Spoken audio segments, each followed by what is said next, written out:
쇼펜하우어가 말했다. 행복을 포기하라. 그래야 비로소 산다. 기원전 323년 바빌론. 세계를 정복한 남자가 죽어가고 있었습니다. 그의 이름은 알렉산드로스. 마케도니아의 왕이었고 페르시아를 무너뜨린 군주였으며 인도의 관문까지 깃발을 꽂은 인류 역사상 가장 위대한 정복자 중 한 명이었습니다. 그는 32살이었습니다. 열병이 그의 몸을 갉아먹기 시작했을 때 신하들은 그의 침상 곁에 무릎을 꿇었습니다. 누군가 물었습니다. 폐하, 이 광대한 제국을 누구에게 물려주시겠습니까? 알렉산드로스는 눈을 천천히 뜨고 입술을 열었습니다. 가장 강한 자에게. 그것이 그의 마지막 말이었습니다. 그는 한 가지를 더 요청했습니다. 자신을 관에 넣을 때 두 손을 관 밖으로 꺼내어 사람들이 볼 수 있게 해달라고. 빈손으로 내밀어 달라고. 전설에 따르면 그 이유는 단 하나였습니다. 세상 사람들에게 보여주어라.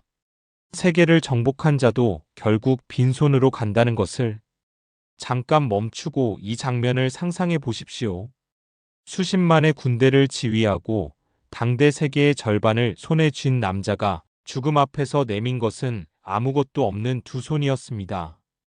그러면 우리는 지금 무엇을 향해 달려가고 있는 걸까요?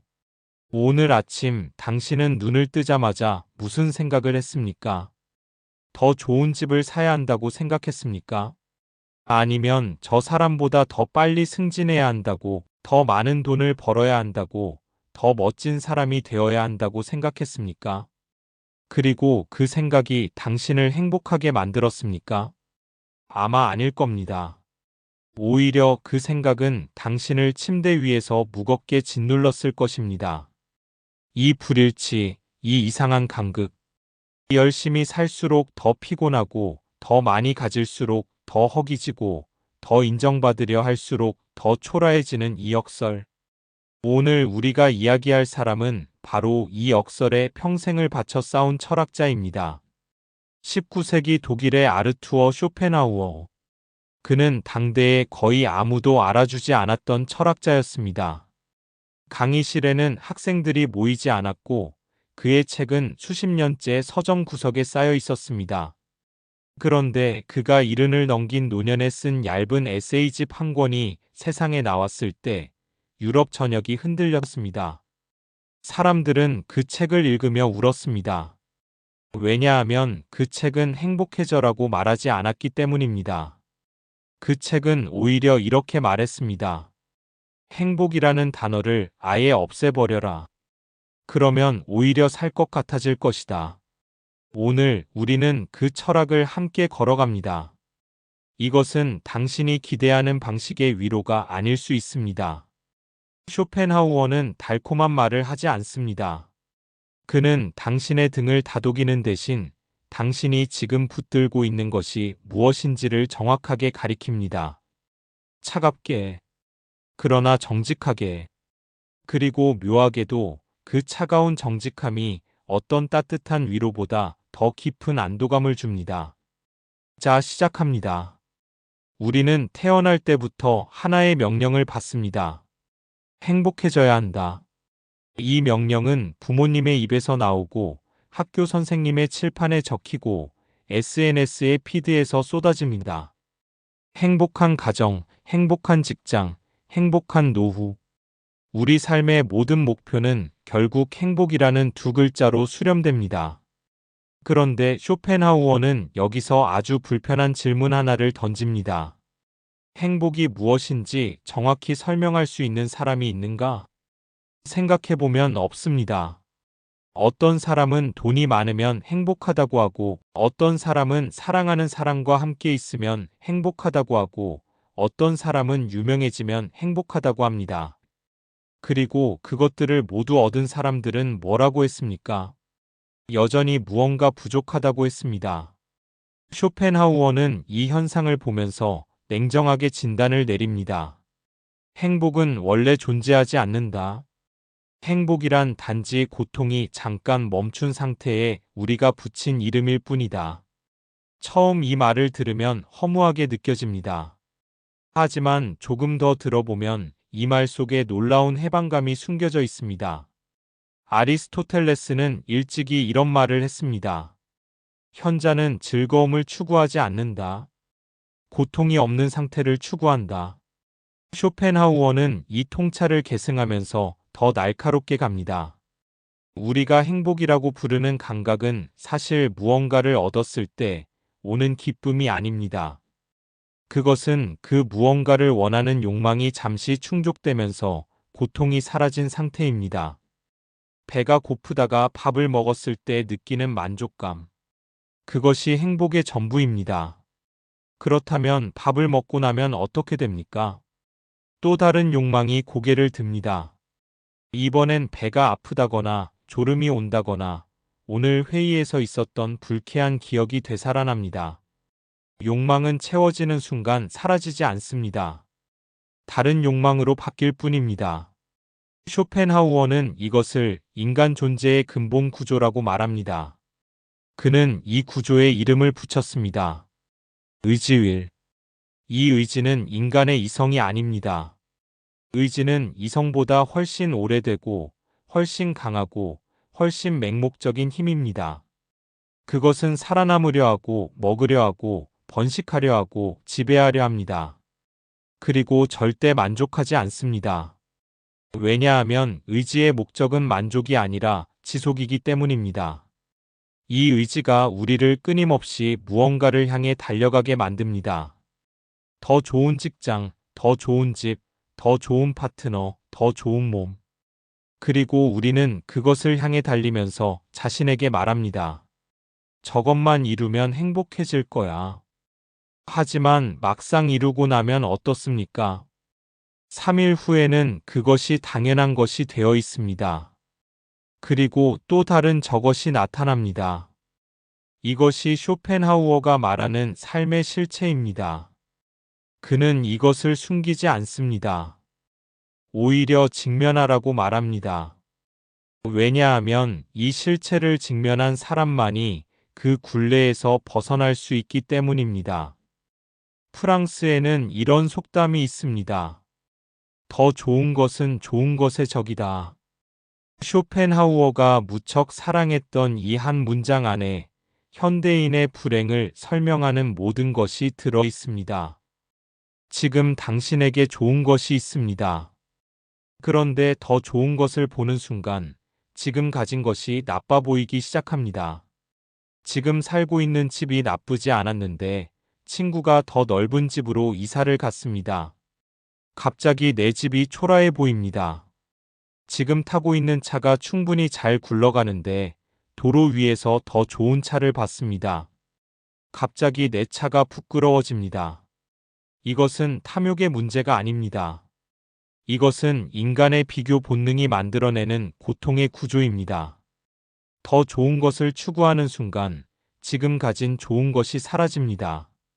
이것이 쇼펜하우어가 행복의 추구 자체를 비판하는 이유입니다. 우리는 행복을 향해 달려가면서 지금 이 순간의 평온을 스스로 파괴하고 있습니다. 그렇다면 어떻게 해야 합니까? 쇼펜하우어의 대답은 단순하고 급진적입니다. 목표를 낮추는 것이 아닙니다. 목표의 방향을 뒤집는 것입니다. 쇼펜하우어는 이렇게 말합니다. 부자가 되겠다는 목표를 버려라.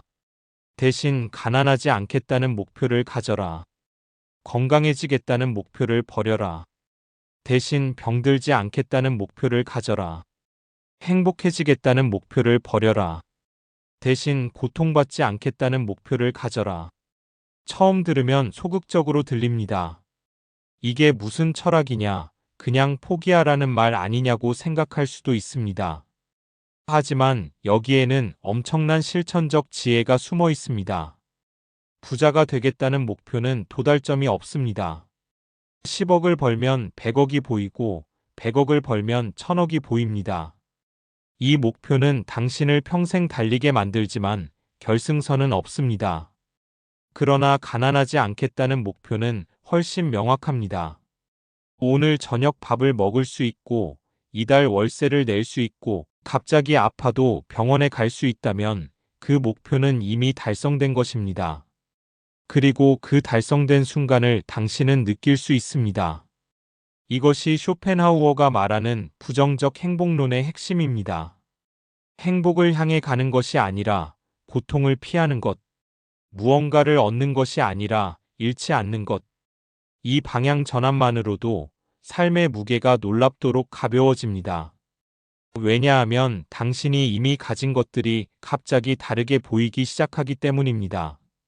지금 아프지 않다면 그것이 건강입니다. 지금 굶지 않는다면 그것이 풍요입니다. 지금 누군가에게 사랑받는다면 그것이 행복입니다. 우리는 이미 가진 것들을 없는 것처럼 느끼도록 훈련되어 있습니다. 쇼펜하우어는 그 훈련을 거부하라고 말합니다. 쇼펜하우어는 돈에 대해 아주 냉정한 시각을 가지고 있었습니다. 그는 이렇게 말합니다. 돈은 마치 바닷물과 같다. 마시면 마실수록 더욱 목이 마르다. 이 문장 하나가 현대 소비 사회의 핵심을 꿰뚫습니다. 우리는 돈이 많아지면 더 안심이 될 거라고 생각합니다.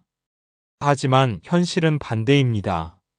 돈이 많아질수록 잃을 것이 더 많아지고 지켜야 할 것이 더 많아지고 불안이 더 커집니다. 백만장자들이 왜 그토록 불안에 시달리는지 생각해 본 적 있습니까? 그들이 가진 것이 많기 때문이 아닙니다. 그들이 잃을 것이 많기 때문입니다. 쇼펜하우어 자신은 실제로 꽤 풍족한 환경에서 살았습니다. 아버지가 성공한 상인이었고 상당한 유산을 물려받았습니다. 그런데 그는 그 돈을 불리려 하지 않았습니다. 그는 그 돈을 통해 최소한의 필요를 충족하고 나머지 시간을 철학에 쏟았습니다. 그가 원한 것은 더 많은 돈이 아니라 충분한 자유였습니다. 그에게 돈은 목적이 아니라 자유를 위한 도구였습니다. 여기서 우리는 중요한 질문을 해야 합니다. 당신이 지금 더 많은 돈을 원하는 것은 정말로 돈이 필요해서입니까? 아니면 돈을 통해 얻을 수 있다고 믿는 어떤 감각이 필요해서입니까? 그 감각은 안정입니까? 인정입니까? 자유입니까? 만약 안정이 필요하다면 지금 당신에게는 이미 어느 정도의 안정이 있을 수 있습니다. 만약 인정이 필요하다면 그것은 돈으로는 절대 해결되지 않는 문제입니다. 만약 자유가 필요하다면 쇼펜하우어는 이렇게 말할 것입니다. 욕망을 줄이는 것이 수입을 늘리는 것보다 자유에 더 가까이 데려다 준다. 쇼펜하우어는 인생을 아주 독특한 방식으로 나눕니다. 36살까지는 이자로 산다. 그 이후에는 원금을 갉아먹는다. 이 말이 무슨 뜻인지 천천히 생각해 보십시오. 젊을 때 우리는 에너지가 넘칩니다. 밤새 놀아도 다음날 멀쩡하고 실현을 당해도 3개월이면 회복하고 실패해도 다시 일어설 힘이 있습니다. 이 시기에 우리는 삶의 이자를 쓰고 있습니다. 원금, 즉 생명 에너지는 아직 그대로 있습니다. 그런데 중년이 되면 달라집니다. 몸이 회복하는 데 더 오래 걸리고 마음이 상처를 치유하는 속도가 느려지고 새로운 것을 배우는 것이 예전만큼 쉽지 않습니다. 이제 이자가 아니라 원금을 쓰기 시작한 것입니다. 이 통찰이 무섭게 느껴지십니까? 쇼펜하우어의 의도는 당신을 겁주려는 것이 아닙니다.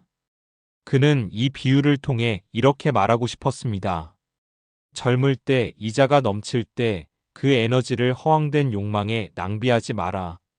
그리고 동시에 중년 이후의 사람들에게는 이렇게 말합니다. 원금이 줄어들고 있다는 것을 인정하라. 무리하지 마라. 지금 남은 것을 소중하게 써라. 이것은 체념이 아닙니다. 이것은 자신의 현실을 정확하게 보는 용기입니다. 쇼펜하우어 철학의 첫 번째 미덕은 현실을 과장하지도 축소하지도 않고 그대로 직면하게 만드는 것입니다. 이쯤에서 혹시 이런 생각이 드실 수 있습니다. 그래, 행복 대신 고통이 없는 상태를 목표로 하면 되겠다. 그럼 즐거움은 어떻게 되는 건가? 쇼펜하우어는 즐거움을 무조건 배격하지 않습니다. 다만 즐거움에 대한 환상을 경계하라고 말합니다. 그는 이렇게 관찰합니다. 우리가 어떤 것을 즐거움으로 기억하는 이유는 그것이 실제로 즐거웠기 때문이 아닌 경우가 많다. 그 당시에 느꼈던 기대와 설렘을 즐거움으로 기억하는 것이다. 여행을 생각해 보십시오. 여행을 떠나기 전에 설렘이 있습니다. 짐을 싸고 여행지를 찾아보고 상상하는 그 시간. 그런데 막상 여행지에 가면 어떻습니까? 피곤하고 날씨가 예상과 다르고 음식이 입에 안 맞고 인파에 치입니다. 돌아오는 비행기 안에서야 비로소 그 여행이 좋았다고 느낍니다. 쇼펜하우어는 말합니다. 즐거움은 대부분 사전에 있다. 그리고 일부는 사후에 있다. 즐거움의 절정이라고 생각했던 그 순간에는 사실 피로와 공허함이 있는 경우가 많다. 이 말이 냉소적으로 들린다면 한번 지난 즐거웠던 기억들을 돌아보십시오. 가장 행복했던 날이라고 생각하는 그날, 실제로 그 순간에 당신은 어땠습니까? 쇼펜하우어의 통찰은 즐거움을 포기하라는 것이 아닙니다. 즐거움에 과도한 의미를 부여하지 말라는 것입니다. 그것이 오지 않는다고 절망하지 말고 왔다고 해서 그것이 전부라고 생각하지 말라는 것입니다. 그러면 오히려 작은 것들에서 진짜 기쁨을 찾을 수 있게 됩니다. 오늘 아침에 커피 한 잔, 창문으로 들어오는 햇살, 오래된 친구에게서 온 문자 한 통. 이것들이 초라해 보이는 이유는 우리가 그것들을 충분하지 않다고 판단하기 때문입니다. 쇼펜하우어는 그 판단 기준을 바꾸라고 말합니다. 이제 우리가 고통받는 두 번째 원천으로 넘어갑니다. 첫 번째가 행복을 향한 욕망이었다면 두 번째는 타인의 시선입니다. 쇼펜하우어는 이 두 번째 원천을 첫 번째보다 더 뿌리 깊고 더 은밀하다고 경고합니다. 왜냐하면 욕망은 적어도 내 안에서 나오는 것이지만 타인의 시선에 대한 욕구는 내가 아닌 타인으로부터 나오는 것이기 때문입니다. 생각해 보십시오. 당신이 오늘 아침에 어떤 옷을 입었습니까? 그 선택을 할 때 당신은 정말 자신이 가장 편한 옷을 골랐습니까?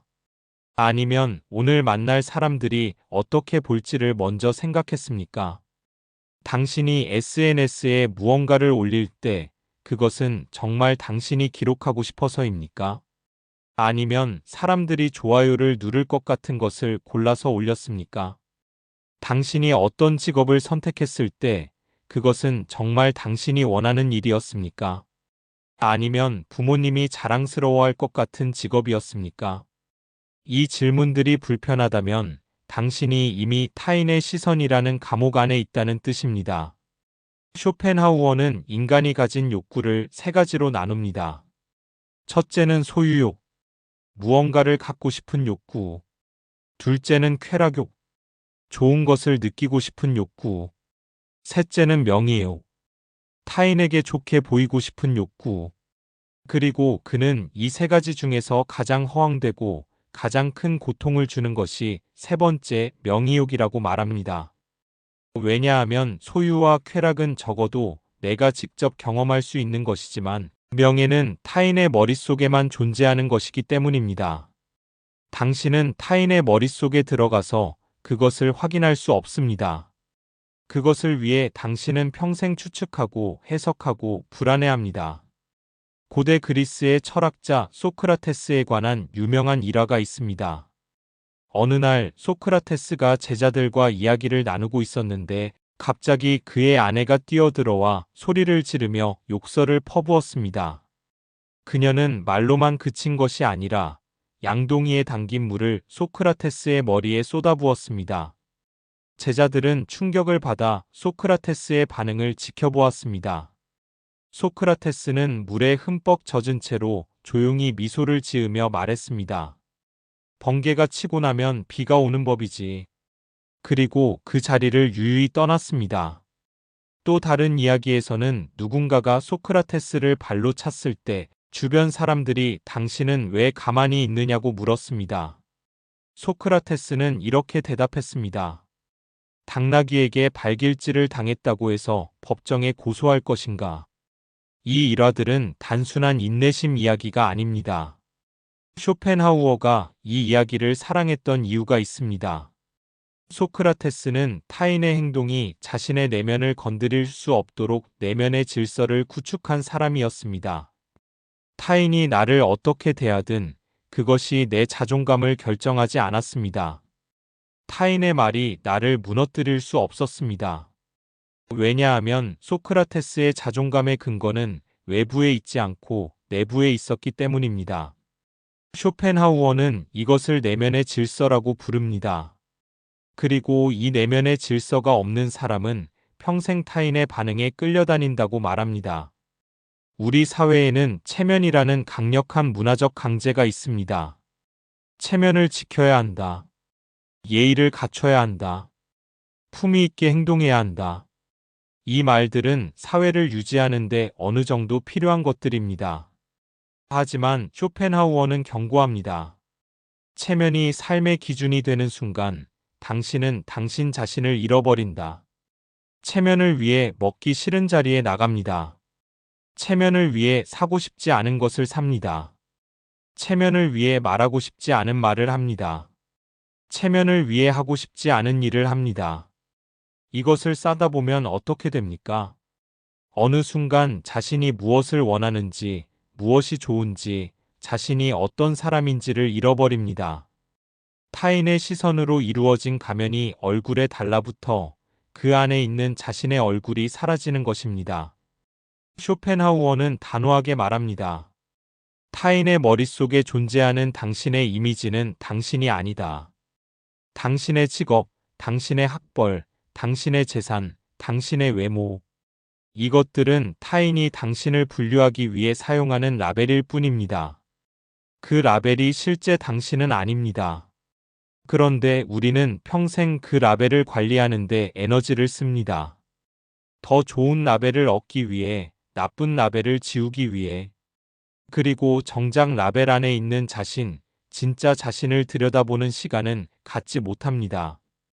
명예욕이 만들어내는 가장 잔인한 함정은 그것이 한번 작동하기 시작하면 멈추지 않는다는 것입니다. 처음에는 작은 인정 하나면 충분했습니다. 부모님에게 잘했다는 말 한마디, 선생님에게 훌륭하다는 칭찬 한마디. 하지만 인정은 중독성이 있습니다. 더 많이 받을수록 더 많이 원하게 됩니다. 그래서 사람들은 더 많은 성과를 내고 더 화려한 스펙을 쌓고 더 큰 무대에 서려 합니다. 그리고 그 박수 소리가 조금이라도 줄어들면 공황 상태에 빠집니다. 쇼펜하우어는 이것을 정확히 꿰뚫어 봅니다. 타인의 칭찬을 삶의 연료로 삼는 자는 그 연료가 끊기는 순간 멈춰선다. 생각해 보십시오. 성공한 사람들이 왜 그토록 불안해하는지, 이미 충분한 것을 가진 사람들이 왜 더 많은 것을 향해 달려가는지, 그것은 그들이 욕심이 많아서가 아닙니다. 그들이 타인의 인정을 멈추는 것을 두려워하기 때문입니다. 한번 멈추면 사람들이 자신을 잊을 것 같아서, 한번 물러서면 자신이 아무것도 아닌 존재가 될 것 같아서. 쇼펜하우어는 이 두려움의 뿌리를 직접 가리킵니다. 자신의 내면에 단단한 자아가 없기 때문입니다. 자신에 대한 확신이 없기 때문에 끊임없이 외부에서 확인을 받아야 하는 것입니다. 그렇다면 쇼펜하우어가 제안하는 대안은 무엇입니까? 그는 한마디로 말합니다. 단독자로 서라. 단독자란 홀로서기입니다. 타인의 평가에 기대지 않고, 타인의 시선에 끌려가지 않고, 타인의 박수 소리를 연료로 삼지 않는 사람. 자신의 내면에 자신만의 기준을 갖고 있는 사람. 쇼펜하우어 자신이 그런 삶을 살았습니다. 그는 매일 일정한 시간에 혼자 산책을 했습니다. 친구가 거의 없었고 사교 모임을 극도로 싫어했습니다. 그는 어느 유명인의 파티에 초대를 받으면 이렇게 생각했을 것입니다. 내가 그 자리에서 얻을 수 있는 것보다 그 시간을 혼자 산책하며 생각에 잠기는 것이 훨씬 더 가치 있다. 그는 이렇게 말했습니다. 산책의 동반자는 고뇌로 족하다. 이 말이 처음에는 쓸쓸하게 들립니다. 하지만 다시 생각해보면 이것은 자신의 내면과의 깊은 대화를 의미합니다. 산책하면서 자신의 생각을 들여다보고 자신의 감정을 살피고 자신이 진짜로 원하는 것이 무엇인지를 조용히 물어보는 시간. 이것이 쇼펜하우어가 말하는 단독자의 삶입니다. 이것은 사회를 거부하는 것이 아닙니다. 사회에 흡수되지 않는 것입니다. 군중 속에서도 자기 자신을 잃지 않는 것입니다. 쇼펜하우어는 예의 자체를 부정하지 않습니다. 그는 사회생활을 위한 최소한의 예절은 필요하다고 인정합니다. 하지만 예의가 자신을 속이는 도구가 되는 순간을 경계합니다. 웃고 싶지 않은데 웃고 좋지 않은데 좋다고 하고 동의하지 않는데 고개를 끄덕이는 것. 이것은 예의가 아니라 자기 배반이다. 우리는 종종 예의와 진심 사이에서 예의를 선택합니다. 그리고 그 선택이 쌓이면 진심이 어디 있는지 잃어버리게 됩니다. 쇼펜하우어는 이 상태를 인간이 겪을 수 있는 가장 심각한 형태의 자기 상실이라고 봅니다. 타인을 위해 자신을 지워나가다가 결국 지워진 자신을 발견하는 것. 그래서 그는 말합니다. 당신이 진심으로 동의하지 않는다면 침묵하라. 굳이 동의하는 척할 필요가 없다. 당신이 가고 싶지 않은 자리라면 가지 마라. 체면보다 당신의 시간이 더 소중하다. 당신을 무시하는 사람과 굳이 사이좋게 지내려 하지 마라. 그것은 당신의 자존감을 헐값에 파는 행위다. 이 말들이 현실에서 그대로 실천하기 어렵다는 것을 알고 있습니다. 모든 관계를 끊고 고립하라는 말이 아닙니다. 다만 언제 예의를 지키고 언제 자신을 지켜야 하는지를 스스로 판단할 수 있는 기준을 내면에 세우라는 것입니다. 쇼펜하우어가 외로운 삶을 산 것은 그가 사회성이 없어서가 아닙니다. 그는 인간관계의 본질을 누구보다 정확하게 꿰뚫고 있었습니다. 그래서 오히려 더 조심스러웠습니다. 그는 이렇게 말합니다. 인간은 고슴도치와 같다. 추운 겨울에 따뜻해지려고 서로 몸을 가까이 하지만 그러면 서로의 가시에 찔린다. 그래서 다시 떨어진다. 그리고 또 추워지면 다가온다. 이 고슴도치의 비유는 인간관계의 딜레마를 아름답게 설명합니다. 우리는 타인을 원하지만 너무 가까워지면 상처받습니다. 그 적당한 거리를 유지하는 것, 그것이 건강한 관계의 비결이라고 쇼펜하우어는 말합니다.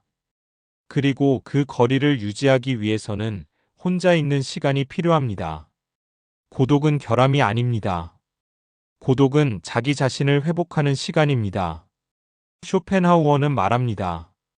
혼자를 즐길 수 있는 능력은 인간이 가질 수 있는 가장 훌륭한 선물 중 하나다. 혼자 있으면서도 불안하지 않고 혼자 있으면서도 외롭지 않으며 혼자 있으면서도 자신과 깊은 대화를 나눌 수 있는 사람. 이런 사람이야말로 타인에게도 진정으로 무언가를 줄 수 있습니다. 자신이 비어있는 사람은 타인을 채워줄 수 없습니다. 자신이 고요한 사람만이 타인에게 평온을 줄 수 있습니다. 쇼펜하우어의 철학에서 빼놓을 수 없는 이야기가 있습니다. 그것은 성욕에 관한 것입니다. 그는 성욕을 종족 보존의 의지라고 불렀습니다. 이것은 매우 혁명적인 통찰이었습니다. 우리는 흔히 사랑에 빠지는 것을 낭만적인 감정의 문제라고 생각합니다. 운명적 만남, 영혼의 짝, 설레는 감정. 하지만 쇼펜하우어는 그 아래에 있는 것을 직시합니다. 당신이 누군가에게 강렬하게 끌리는 것은 그 사람과의 사이에서 가장 건강한 자손을 낳을 수 있을 것 같다는 자연의 계산이다. 이 말이 충격적으로 들릴 수 있습니다. 낭만을 박탈당한 느낌이 들 수도 있습니다. 하지만 쇼펜하우어의 의도를 이해하면 다릅니다. 그는 사랑을 부정하는 것이 아닙니다. 그는 이렇게 말하고 싶었습니다. 당신이 사랑이라고 부르는 강렬한 감정에 완전히 지배당하지 마라. 그것은 자연의 욕망이 당신을 통해 나타나는 것이다. 당신이 그것의 도구가 될 것인지 아니면 그것을 인식하고 자신의 의지로 선택할 것인지를 결정하라. 이것은 매우 중요한 구분입니다. 사랑에 빠지는 것 자체를 막으라는 것이 아닙니다. 사랑에 빠졌을 때 그 감정이 자신의 판단을 완전히 집어삼키도록 두지 말라는 것입니다.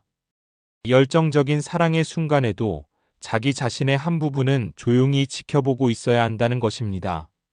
이제 우리가 다룰 세 번째 이야기는 가장 실용적이고 어쩌면 가장 파격적입니다. 쇼펜하우어는 이렇게 말합니다. 반성하지 마라. 이 말을 처음 들으면 어이없게 느껴집니다. 우리는 어릴 때부터 반성하는 것이 미덕이라고 배웠습니다.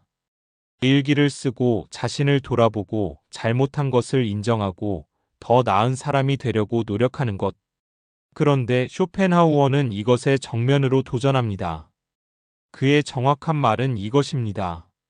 지쳤을 때 반성하는 것은 자기 혐오다. 이 맥락이 중요합니다. 반성을 아예 하지 말라는 것이 아닙니다. 지친 상태에서 반성하는 것을 하지 말라는 것입니다. 왜냐하면 지친 상태에서 자신을 들여다보면 모든 것이 부정적으로 보이기 때문입니다. 쇼펜하우어는 인간의 정신과 육체가 분리될 수 없다고 봅니다. 당신의 이성, 당신의 의지, 당신의 감정은 모두 당신의 육체와 연결되어 있습니다. 육체가 지치면 정신도 지칩니다. 그리고 지친 정신은 모든 것을 어둡게 봅니다. 피곤한 상태에서는 작은 실수도 큰 실패처럼 보입니다. 피곤한 상태에서는 가벼운 비판도 깊은 상처처럼 느껴집니다. 피곤한 상태에서는 일시적인 어려움도 영구적인 재앙처럼 보입니다. 그리고 바로 이 상태에서 우리는 반성을 합니다. 내가 왜 그랬을까?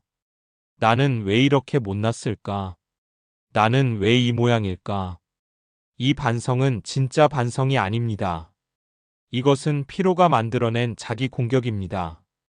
쇼펜하우어는 이 상태에서 자신을 공격하는 것이 전혀 도움이 되지 않는다고 말합니다. 오히려 그것은 자신을 더 깊은 구덩이로 밀어넣을 뿐입니다. 그래서 쇼펜하우어는 아주 단순하지만 아주 근본적인 처방을 내립니다. 지쳤을 때는 자라. 이것이 전부입니다. 반성하지 마라. 계획 세우지 마라. 문제 해결하려 하지 마라. 그냥 자라. 현대 신경과학은 이 쇼펜하우어의 직관이 정확히 맞았다는 것을 증명합니다. 수면 중에 뇌는 낮 동안 쌓인 감정적 독소들을 처리합니다. 수면 중에 편도체, 즉 감정과 두려움을 담당하는 뇌의 부위가 조절됩니다.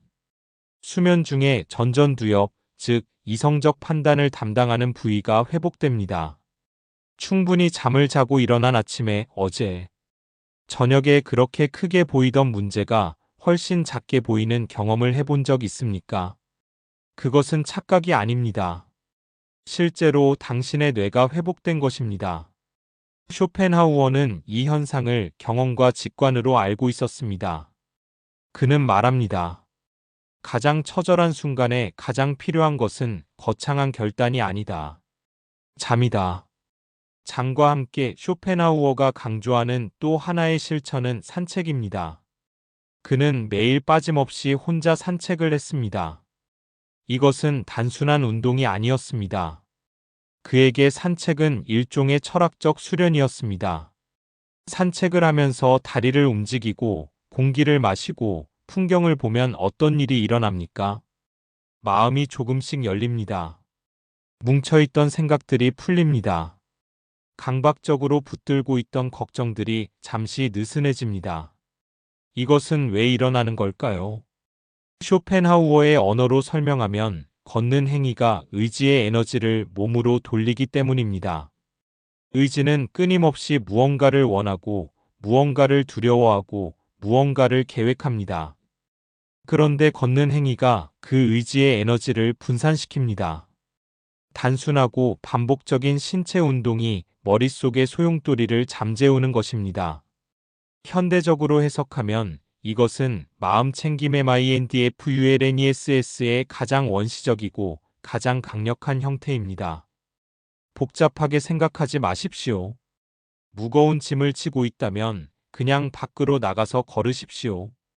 목적지 없이, 계획 없이, 그냥 걸으십시오. 30분 뒤에 당신의 머릿속이 달라져 있을 것입니다. 쇼펜하우어는 이 사실을 200년 전에 알고 있었습니다. 이쯤에서 오해를 바로잡겠습니다. 쇼펜하우어가 반성을 부정하는 것은 자기 인식의 중요성을 부정하는 것이 아닙니다. 그는 자기 자신을 알라는 것에 매우 강렬하게 동의합니다. 소크라테스의 너 자신을 알라는 명령은 쇼펜하우어에게도 핵심 명령이었습니다. 다만 그가 구분하는 것은 이것입니다. 자기 성찰과 자기 혐오는 다릅니다. 자기 성찰은 충분한 에너지가 있는 상태에서 자신의 행동과 생각을 객관적으로 들여다보는 것입니다. 자기 혐오는 지친 상태에서 자신을 비난하고 공격하는 것입니다. 자기 성찰은 이렇게 묻습니다. 내가 오늘 왜 그런 선택을 했을까? 다음에는 어떻게 다르게 할 수 있을까? 자기 혐오는 이렇게 말합니다. 나는 왜 이렇게 못났을까? 나는 구제불능이야. 나는 아무것도 아니야. 쇼펜하우어는 전자를 권장하고 후자를 경계합니다. 그리고 가장 중요한 것은 이 두 가지가 전혀 다른 조건에서 일어난다는 것입니다. 자기 성찰은 에너지가 있을 때 가능합니다. 자기 혐오는 에너지가 바닥났을 때 일어납니다.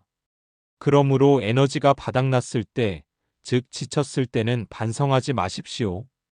먼저 자야 합니다. 먼저 쉬어야 합니다. 그리고 회복된 후에 차분하게 자신을 들여다보십시오. 그때 비로소 진짜 통찰이 옵니다. 쇼펜하우어는 한 가지 매우 위로가 되는 말을 합니다. 그리고 역설적이게도 이 위로는 그가 인생의 고통을 인정하는 데서 나옵니다. 고통은 인생의 기본 상태다. 그러므로 지금 당신이 고통스러운 것은 당연하다. 당신이 특별히 잘못한 것이 아니다. 이 말을 듣는 순간 어떤 느낌이 듭니까? 이상하게도 가슴이 내려앉습니다. 왜냐하면 우리는 자신이 고통스러울 때 그 고통이 자신의 잘못이나 결함 때문이라고 생각하기 때문입니다. 내가 더 열심히 했으면 이런 상황이 오지 않았을 텐데. 내가 더 똑똑했으면 이런 실수를 안 했을 텐데. 내가 더 나은 사람이었으면 이 사람이 나를 떠나지 않았을 텐데. 쇼펜하우어는 이 자기 비난의 구조 자체를 해체합니다. 고통은 당신의 결함이 아니다. 고통은 삶의 조건이다. 이것을 받아들이는 순간 자기 비난이 줄어듭니다. 그리고 자기 비난이 줄어드는 순간 오히려 그 고통을 더 명확하게 볼 수 있게 됩니다. 그리고 명확하게 보이는 것은 대처할 수 있습니다. 쇼펜하우어는 고통을 줄이는 두 가지 방향을 제시합니다. 첫 번째는 앞서 이야기한 것처럼 욕망을 줄이는 것입니다. 원하는 것이 적으면 충족되지 않아서 오는 고통도 적습니다. 두 번째는 예술과 사유에 몰입하는 것입니다. 쇼펜하우어는 예술, 특히 음악을 아주 특별하게 여겼습니다. 그는 음악이 다른 예술과 근본적으로 다르다고 봤습니다. 그림이나 조각은 현실의 어떤 것을 모방하지만 음악은 현실의 어떤 것도 모방하지 않습니다. 음악은 순수하게 감정과 의지의 세계를 표현합니다. 그래서 음악에 몰입하는 순간 우리는 욕망의 세계에서 잠시 벗어납니다. 좋아하는 음악을 들을 때 시간 가는 줄 모르는 경험이 있습니까? 그 순간 당신의 욕망은 잠시 멈춰 있습니다. 걱정도 계획도 비교도 사라집니다. 오직 그 음악만 있습니다. 쇼펜하우어는 이 상태를 의지가 잠드는 순간이라고 불렀습니다. 그리고 이 순간이야말로 인간이 경험할 수 있는 가장 순수한 평온이라고 말했습니다. 산책도 같은 원리입니다. 책을 읽는 것도, 그림을 그리는 것도, 요리를 하는 것도 같은 원리입니다. 어떤 것에 완전히 몰입하는 순간 욕망의 목소리가 잠시 조용해집니다. 그리고 그 조용한 순간이 쌓여서 삶의 평온이 됩니다. 쇼펜하우어는 현대 심리학보다 훨씬 앞서 이 사실을 알고 있었습니다. 우리 불행의 절반은 비교에서 옵니다. 내 직업이 나쁜 것이 아닙니다. 저 사람의 직업보다 나빠 보이는 것입니다. 내 집이 좁은 것이 아닙니다. 저 사람의 집보다 좁아 보이는 것입니다. 내 삶이 불행한 것이 아닙니다. 저 사람의 살보다 불행해 보이는 것입니다. SNS가 없었던 쇼펜하우어의 시대에도 인간은 끊임없이 이웃과 비교했습니다. 지금 SNS 시대에는 이 비교가 24시간 전 세계를 대상으로 벌어집니다. 당신은 지금 전 세계에서 가장 아름다운 사람들의 얼굴과 전 세계에서 가장 멋진 여행지를 다니는 사람들의 사진과 전 세계에서 가장 성공한 사람들의 일상과 자신을 비교하고 있습니다. 이것이 당신의 삶을 조용히 무너뜨리고 있습니다. 쇼펜하우어의 처방은 단순합니다. 비교의 범위를 줄여라. 타인과 비교하는 대신 어제의 나와 오늘의 나를 비교하라. 타인의 성공에서 시선을 돌려 오늘 내가 무엇을 이루었는지를 보라. 그리고 무엇보다 지금 가진 것을 있는 그대로 보라.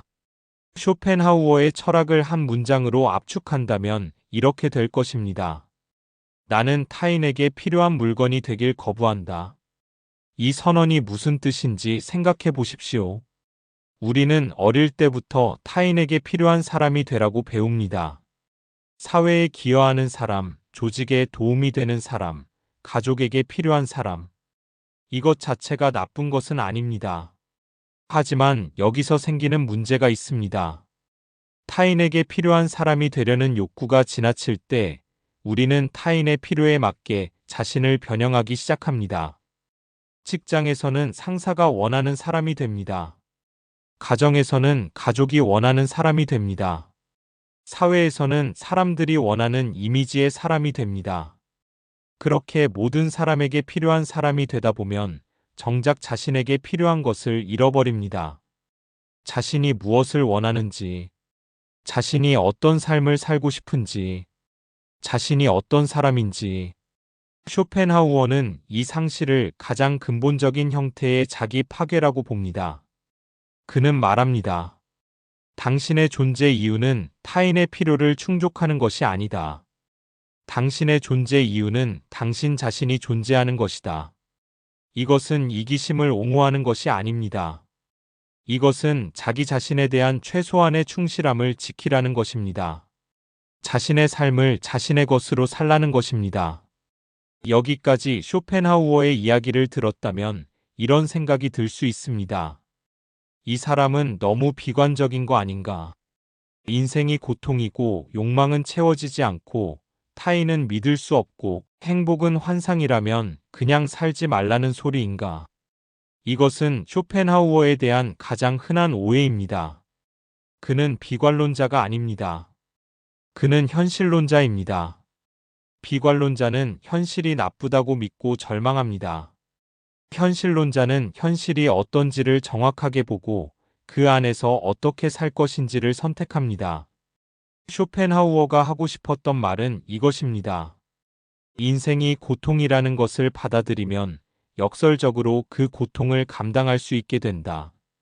그리고 고통 사이사이에 있는 작은 평온들을 진짜로 느낄 수 있게 된다. 행복을 기대하지 않으면 작은 것들이 행복이 됩니다. 타인을 기대하지 않으면 작은 친절이 감동이 됩니다. 완벽을 기대하지 않으면 충분한 것들이 충분하게 보입니다. 이것이 쇼펜하우어의 역설적 지혜입니다. 낮추는 것이 아닙니다. 정확하게 보는 것입니다. 기대를 현실에 맞게 조정하는 것입니다. 그리고 그 조정이 이루어지면 삶이 갑자기 훨씬 살만해집니다. 쇼펜하우어는 인간에게 주어진 진정한 선물이 세 가지 있다고 말합니다. 첫 번째는 건강입니다. 건강은 가장 소중한 것인데 우리는 잃기 전까지 그것을 모릅니다. 지금 아프지 않은 것이 얼마나 큰 축복인지 당장 내일 크게 아파보기 전까지는 실감하지 못합니다. 쇼펜하우어는 건강을 의식적으로 감사할 것을 권합니다. 나는 지금 아프지 않다. 이것이 모든 것의 기반이다. 두 번째는 지적 능력입니다. 쇼펜하우어는 외로움을 즐길 수 있는 사람이 가장 자유로운 사람이라고 말합니다. 그리고 그 외로움을 즐기기 위해 필요한 것이 바로 생각하는 능력, 읽는 능력, 상상하는 능력입니다. 책 한 권으로 혼자 몇 시간을 보낼 수 있는 사람은 어디서든 자신만의 세계를 만들 수 있습니다. 이것은 어떤 재산보다 값진 것입니다. 세 번째는 자기 인식입니다. 자신이 어떤 사람인지를 아는 것, 자신의 강점과 약점을 아는 것, 자신이 무엇을 원하고 무엇을 두려워하는지를 아는 것. 이 자기 인식이 있는 사람은 세상에 흔들리지 않습니다. 타인이 어떤 말을 해도 어떤 상황이 와도 자신의 중심을 잡을 수 있습니다. 쇼펜하우어는 이 세 가지 선물이 이미 당신 안에 있다고 말합니다. 문제는 우리가 그것을 보지 못한다는 것입니다. 왜냐하면 우리가 너무 외부를 향해 눈을 돌리고 있기 때문입니다. 쇼펜하우어는 만년에 이렇게 썼습니다. 젊을 때는 삶이 무한한 것처럼 보인다. 하지만 나이가 들면서 우리는 삶이 유한하다는 것을 알게 된다. 그리고 그때야 비로소 무엇이 진짜 중요한지를 보기 시작한다. 이 통찰은 슬프게 들리지만 동시에 매우 실용적입니다. 당신이 지금 이것을 듣고 있다는 것은 아직 삶이 남아있다는 뜻입니다. 그렇다면 지금부터라도 바꿀 수 있습니다. 거창한 것을 바꾸는 것이 아닙니다. 단 하나, 관점을 바꾸는 것입니다. 행복을 향해 달려가는 것에서 고통을 줄이는 것으로, 타인의 시선을 관리하는 것에서 자신의 내면을 돌보는 것으로, 지쳤을 때 반성하는 것에서 지쳤을 때 쉬는 것으로, 무언가를 더 얻는 것에서 지금 가진 것을 정확하게 보는 것으로, 이 네 가지 관점의 전환만으로도 삶의 무게가 달라집니다. 쇼펜하우어의 철학이 가리키는 곳은 결국 하나입니다.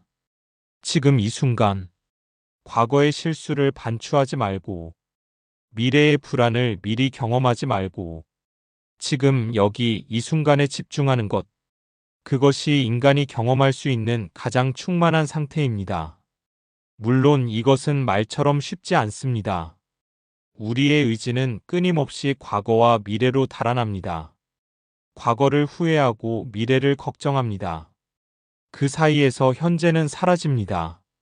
쇼펜하우어는 이 의지의 특성을 알기 때문에 그것을 억지로 막으려 하지 않습니다. 대신 그는 이렇게 말합니다. 의지가 달아날 때마다 다시 지금으로 돌아오라고. 그것이 잠이 될 수도 있고, 산책이 될 수도 있고, 음악이 될 수도 있고, 책 한 페이지가 될 수도 있습니다.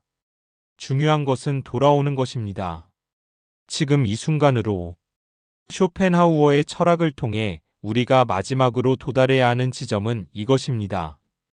당신은 이미 충분합니다. 더 성공해야 충분한 것이 아닙니다. 더 돈을 많이 벌어야 충분한 것이 아닙니다. 지금 이 순간 숨을 쉬고 생각하고 느끼는 당신, 그 당신이 이미 충분합니다. 이 말이 너무 쉽게 들립니까? 하지만 이것이 쇼펜하우어 철학의 가장 깊은 곳에 있는 메시지입니다. 욕망을 내려놓고 비교를 멈추고 타인의 시선에서 벗어나면 남는 것은 무엇입니까? 지금 여기에 살아있는 나 자신입니다. 그리고 그 나 자신이 아무 조건 없이 존재하는 것 자체가 이미 하나의 기적입니다. 그가 세계적인 명성을 얻은 것은 이른이 넘어서였습니다. 수십 년 동안 무시당하고 비웃음을 받고 텅 빈 강의실 앞에 서야 했던 그가 마침내 세상에서 가장 많이 읽히는 철학자 중 한 명이 되었습니다. 그런데 흥미로운 것은 그 명성이 왔을 때 그가 보인 반응입니다. 그는 딱히 흥분하지 않았습니다. 삶의 방식을 바꾸지도 않았습니다. 여전히 매일 같은 시간에 산책을 하고 저녁에는 피리를 불고 가끔 애견푸들과 시간을 보냈습니다. 왜냐하면 그는 일찍이 타인의 인정에서 자신의 존재 이유를 찾지 않는 법을 배웠기 때문입니다. 그의 존재 이유는 그 자신 안에 있었습니다. 그래서 인정이 왔을 때도 무너지지 않았고, 인정이 없었을 때도 흔들리지 않았습니다. 이것이 쇼펜하우어가 우리에게 남긴 가장 조용하고 가장 강한 메시지입니다. 외부에서 자신의 이유를 찾지 마십시오. 당신의 존재 이유는 당신 안에 있습니다. 다시 처음으로 돌아옵니다. 알렉산드로스 대왕의 두 손. 관 밖으로 내밀어진 아무것도 없는 두 손. 이 장면이 왜 그토록 오래 기억되는지 이제는 다르게 이해가 됩니까? 그 빈손은 허무함의 상징이 아닙니다. 그 빈손은 해방의 상징입니다. 봐라. 세계를 정복해도 이 이상은 없다. 그러니 지금 가진 것을 보아라. 지금 숨 쉬는 것을 보아라. 지금 느끼는 것을 보아라. 쇼펜하우어는 비관론자가 아닙니다. 그는 세상에서 가장 현실적인 낙관론자입니다.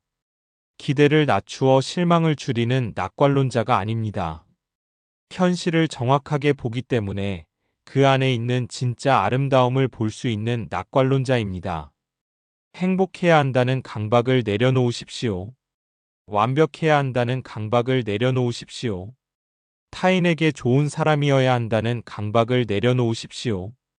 그것들을 내려놓는 순간 당신의 두 손이 비워집니다. 그리고 비워진 두 손은 처음으로 지금 이 순간을 온전히 쥘 수 있게 됩니다. 쇼펜하우어는 이렇게 말했습니다.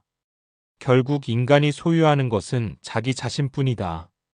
그리고 자기 자신을 잃은 사람은 아무것도 가진 것이 없다. 당신은 지금 무엇을 쫓고 있습니까? 그리고 그것을 쫓는 동안 지금 이 순간에 당신은 어디에 있습니까?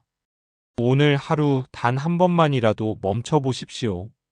달려가지 말고, 비교하지 말고, 반성하지 말고, 그냥 잠시 지금 여기에 있어 보십시오. 쇼펜하우어가 200년 전에 발견한 것을 당신도 지금 이 순간 발견할 수 있습니다. 행복을 포기했을 때 비로소 살 것 같아지는 그 역설을. 인생은 고통이다.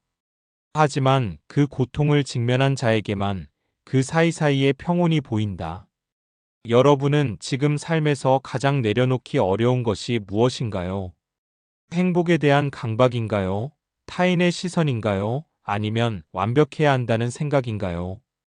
이 영상이 오늘 하루 단 한 사람에게라도 조금의 숨통을 틔워주었다면 그것으로 충분합니다. 다음 영상에서 뵙겠습니다.